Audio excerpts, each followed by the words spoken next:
میں اپنے گھر کے نوکر کو ہر رات اپنے کمرے میں بلاتی اور اپنا کام کراتی تھی۔ جب پہلی بار وہ کام کرنے لگا تو اسے کوئی طریقہ نہیں تھا۔ میں نے کہا، تم سو جاؤ، میں تمہیں کر کے دکھاتی ہوں۔ وہ سو گیا اور میں اوپر جھٹکے۔ ناظرین، کہانی میں آگے کیا ہوا سننے کے لیے ویڈیو کو آخر تک لازمی دیکھیں۔ چینل پر پہلی بار آئے ہیں تو چینل کو لازمی سبسکرائب کر دیں اور گھنٹی کے نشان پہ کلک کر کے آل پہ کلک کر دیں۔ میرے ابو پراپرٹی ڈیلر تھے۔ ابو کا اپنا آفس تھا۔ وہ صبح سے شام تک اپنے آفس کے کاموں میں مصروف رہتے تھے۔ ہمارے پاس کسی چیز کی کوئی کمی نہیں تھی۔ میرا کوئی بھائی بہن نہیں تھا۔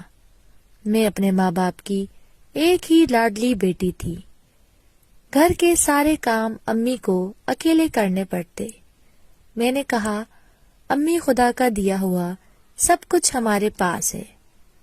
گھر کے بہت سارے کام ہوتے ہیں، اس لیے کسی ایک نوکر کا بندوبست کر لیں۔ شام کو جب ابو گھر آئے تو امی کہنے لگی، گھر کے کافی سارے کام ہیں، میں اکیلی سارے کام نہیں کر سکتی، اس لیے آپ کسی اچھے سے نوکر کا بندوبست کر لیں۔ تو ابو نے کہا، ٹھیک ہے، میں کوئی اچھا سا نوکر دیکھتا ہوں جو گھر کے کام کرنا۔ دوپہر کے وقت کسی نے ہمارے مین گیٹ کی گھنٹی بجائی۔ امی نے کہا، بیٹی جا کر دیکھو دروازے پر کون ہے۔ میں نے جا کر دروازہ کھولا تو سامنے سادہ کپڑوں میں ملبوس خوبصورت نوجوان کھڑا تھا۔ میرے سر پر دوپٹہ نہیں تھا۔ میں نے جلدی سے اپنا دوپٹہ سر پر کیا اور اپنے منہ پر نقاب کرتے ہوئے پوچھا، آپ کون ہیں اور کس سے ملنے آئے ہیں؟ اس نے میٹھے اور پیار بھرے لہجے میں پوچھا، کیا سر رفیق کا گھر یہی ہے جو پراپرٹی ڈیلر کا کام کرتے ہیں؟ میں نے کہا، جی یہی ہے ان کا گھر۔ پھر وہ کہنے لگے، سر رفیق کو گھر کے کاموں کے لیے ملازم کی ضرورت تھی اور انہوں نے مجھے اپنے گھر کے لیے ملازم رکھا ہے۔ میں نے کہا، تم اندر آ جاؤ، امی تمہیں گھر کے سارے کام سمجھا دیں گی۔ وہ میرے پیچھے پیچھے چل آیا۔ شکل سے وہ نہایت غریب اور شریف لگ رہا تھا۔ میں نے اسے پہلی نظر میں دیکھا تو مجھے بھی اس کی سادگی پسند آ گئی۔ میں اس کے بارے میں بہت سی باتیں سوچنے لگی۔ حالانکہ میں امیر گھرانے سے تعلق رکھتی تھی، اس وقت میری عمر 17 سال تھی اور میں ایک بڑے پرائیویٹ کالج میں پڑھتی تھی۔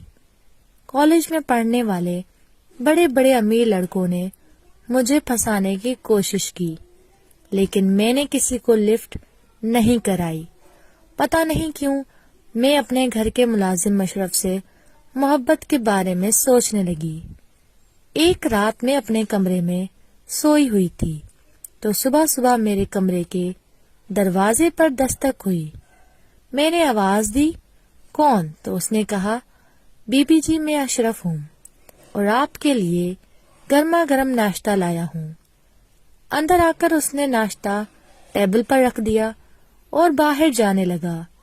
میں نے کہا، اشرف تم کہاں جا رہے ہو؟ جواب میں کہنے لگا، بی بی جی مجھے گھر کے دوسرے کام کرنے ہیں، آپ ناشتہ کر لیں۔ میں کہنے لگی، تم بھی میرے ساتھ ناشتہ کرو۔ وہ حیرت بھری نظروں سے مجھے دیکھنے لگا اور کہنے لگا، بی بی جی میں کہاں اور آپ کہاں؟ میں ایک غریب باپ کا بیٹا ہوں اور آپ امیر زادی۔ میں نے کہا، میں دوسری لڑکیوں کی طرح امیری غریبی نہیں سوچتی، تمہیں میرے ساتھ ناشتہ کرنا ہوگا۔ وہ میری بات سن کر واپس آیا، ناشتے کی ٹیبل میرے آگے کر کے خود زمین پر بیٹھ کر میرے ساتھ ناشتہ کرنے لگا۔ میں نے اشرف کو ہاتھ سے پکڑ کر اپنے ساتھ بٹھایا۔ میں نے کہا، اشرف جن سے محبت کی جاتی ہے انہیں یوں نیچے زمین پہ نہیں بٹھایا جاتا، بلکہ ان کو آنکھوں کی پلکوں پہ رکھا جاتا ہے۔ وہ، بی بی جی کیا مطلب ہے آپ کی اس بات کا؟ میں نے کہا، اشرف تمہاری سادگی نے میرا دل لوٹ لیا ہے۔